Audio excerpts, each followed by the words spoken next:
Yoel 3, hukuman atas musuh-musuh Israel. Sebab sesungguhnya pada hari-hari itu dan pada waktu itu, apabila aku memulihkan keadaan Yehuda dan Yerusalem, aku akan mengumpulkan segala bangsa dan akan membawa mereka turun ke lembah Yosafat. Aku akan berperkara dengan mereka di sana mengenai umatku dan milikku sendiri Israel, oleh karena mereka mencerai-beraikan ke antara bangsa-bangsa dan membagi-bagi tanahku, oleh karena mereka membuang undi mengenai umatku, menyerahkan seorang anak laki-laki karena seorang sundal, dan menjual seorang anak perempuan karena anggur untuk diminum. Lagi apakah sangkut pautmu dengan aku, hai Tirus dan Sidon dan seluruh wilayah Filistin?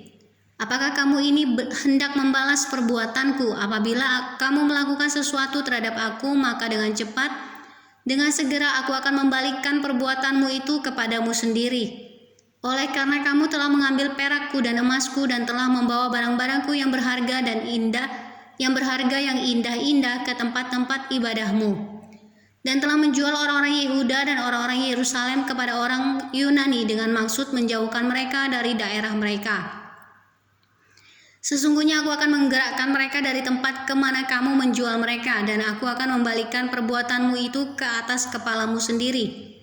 Aku akan menjual anak-anakmu laki-laki dan perempuan kepada orang-orang Yehuda, dan mereka akan menjual anak-anakmu itu kepada orang-orang Sheba, kepada suatu bangsa yang jauh, sebab Tuhan telah mengatakannya.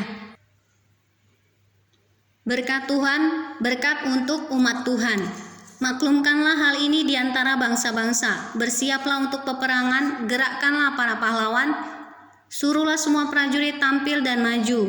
Tempahlah mata wajakmu menjadi pedang, dan pisau-pisau pemangkasmu menjadi tombak. Baiklah orang yang tidak berdaya berkata, aku ini pahlawan.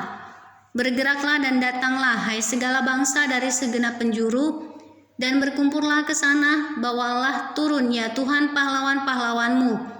Baiklah bangsa-bangsa bergerak dan maju ke lembah Yosafat, sebab di sana aku akan duduk untuk menghakimi segala bangsa dari segenap penjuru.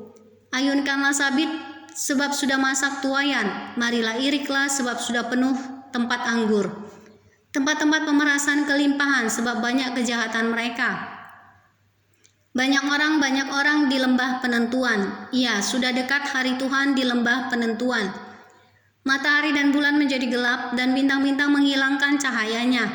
Tuhan mengaum dari Sion, dari Yerusalem ia memperdengarkan suaranya. Dari langit dan bumi bergoncang, tetapi Tuhan adalah tempat perlindungan bagi umatnya dan benteng bagi orang Israel.